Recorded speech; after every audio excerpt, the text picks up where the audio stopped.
Why do I feel like I kind of look like Prince Charming from Shrek right now? Anyways, my name's Camille and welcome back to my channel. And today I'm going to be talking about the 10 books that I read in March. So 10 is a little bit more than I have usually been reading for the past few months, and that's because I've been trying to read my whole physical TBR that I chose from my TBR jar.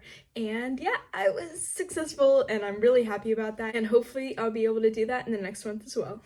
So a lot of these books were physical, but I either lost them. I have no idea how that happened. They'll probably turn up when I'm done moving, but I either lost them or they're at my other house, so I don't have any books to hold up for you guys today, but of course I'll put up the pictures like usual. And yeah, let's just get into it.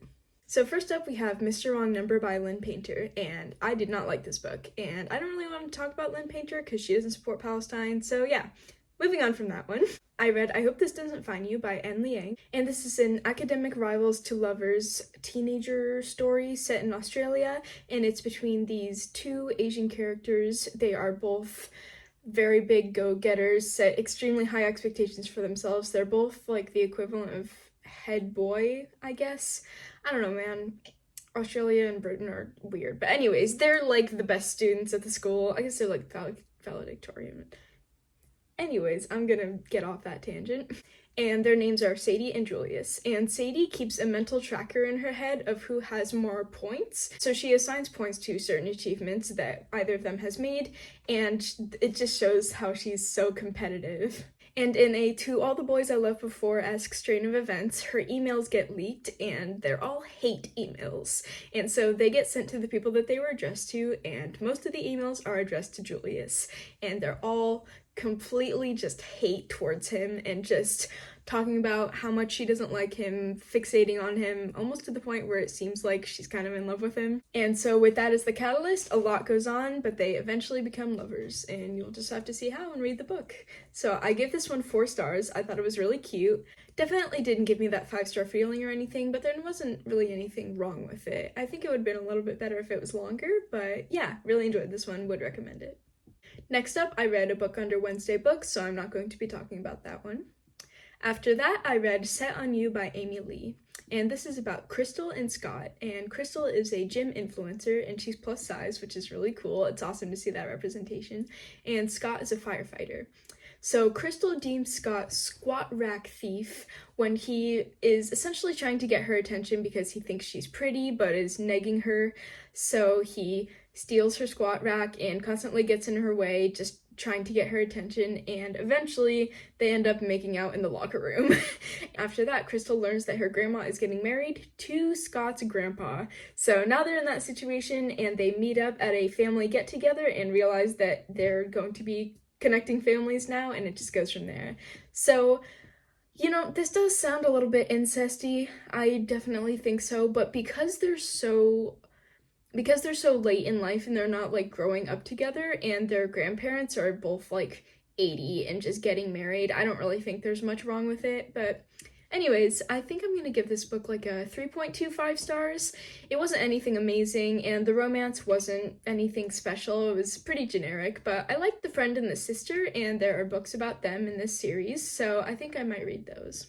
Next up, I read The Great Gatsby. This doesn't really need any introduction, but I give this one 3 stars. It wasn't my favorite classic by far. I definitely liked the themes and the concepts, but the characters didn't really speak to me. I just found them all kind of whiny and annoying, which is somewhat the point, but if none of your characters are very likable, it's hard for me to connect with any of them. There's gotta be at least one redeemable character. Hold on, let me get some tea.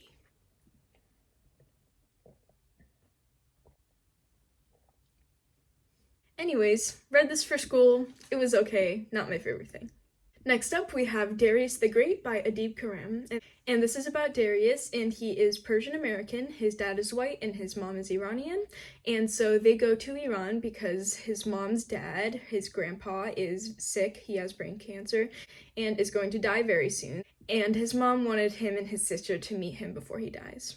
And Darius is a plus-size, very nerdy guy who often gets picked on, and so he doesn't have very many friends or any close friends. He ends up making a best friend while in Iran, and it's such a heartwarming story. And Darius is such a nerd. He constantly thinks about things in Hobbit and Star Trek terms, so if you like those, then definitely give this one a try. And the second book is gay too, so yeah, that's cool. But anyways, I'm going to give this one 4.25 stars. It was really sweet. Oh, I forgot to mention, Darius and his dad both deal with depression, and they both take medication, and you see how everyone reacts to that, because the more traditional Iranian relatives are kind of dismissive of their medication, and you see Darius's experiences with depression, and I think it's great representation and an overall great book. Next up, I read Vicious by V.E. Schwab, and this was my favorite book of the month. I love these characters so much, like, chef's kiss. The plot, a tiny bit lacking, so that's why I didn't give it 5 stars, but the characters were amazing. I love Victor, and I love Sydney, and I love Dole, and I just love all these characters. They live rent-free in my head, and I really hope they're there in the sequel, even though I haven't heard great things about it. But anyways, this is about 2 pre-med students named Victor and Eli, and they learn how to become extraordinary, which is to say you get superpowers. And so they learn that you do this by having a near-death experience, and the way that you think or react in the moment is kind of the superpower that you get. So, for example, Eli gets healing, so if he gets stabbed, it just heals, so he's basically invincible. And Victor can take away pain or inflict it. And so this kind of has to do with how they reacted to their near-death experiences. And so there are 2 to 3 timelines, something like that. One is right now, which is when Victor just got out of prison, and 10 years ago when they are learning how to become extraordinary. And since Victor is out of prison, he's going to track down Eli because he's the one who put them there. So now they are major enemies. So yeah, if that sounds interesting to you, you should definitely try it. V.E. Schwab is an amazing writer. After that, I read The Poet X by Elizabeth Acevedo, and this is about Xiomara, and she's a Dominican girl living in New York. I think it might be the Bronx? I'm really not sure. It's like a Dominican neighborhood. And so this is all written in poems. And it's all about her life and love and the trials that she goes through with her mother, who is extremely religious. And it's just kind of like a slice of life and seeing how she learns to express herself with poetry. So this was a really heartwarming but also heartbreaking story. And honestly, I wish it would have been a little longer, maybe even a full-length novel, but I really enjoyed the story, and I'm going to give this one 4.25 stars. Next up, I read The Prisoner's Throne by Holly Black, and this is the second book in the Stolen Heir duology, so I can't really talk too much about it, but I'll explain the first one to you. So Oak is the brother of Jude, who was the main protagonist in The Cruel Prince, so if you want to read this series, you should probably read The Cruel Prince first. That's just kind of how it works. And so in The Cruel Prince, Oak's father, Maddox, gets banished, and he's trying to get him back. And in doing this, he enlists the help of Wren, who used to be the queen of the Court of Teeth, which was a court that Jude really didn't get along with, and Wren was essentially shackled by her parents and just told to sit on the throne. So Oak and her had been meeting up in secret when they were kids, and now this is them all grown up, around 17 or 18. And so now they're going on this quest. And the second book, you'll just have to read it. I give this one 4 stars. I'd say overall, I enjoyed the Cruel Prince series more. And last up, I read Room by Emma Donoghue. And I'm guessing a lot of you guys have seen the movie with Brie Larson and Jacob Tremblay, and that's an amazing movie. I want to rewatch it. Might actually do that tonight. Anyways, this is about a woman and her son, and they are locked in a room. And this is the shed of their captor who had raped her, and that's why she has this kid. He's 5, and you are seeing everything happen through his eyes. And this story is about them trying to get out of there, and once they do, how they accustom to the world after 7 years of this woman being captive and of this boy having never been out in the world.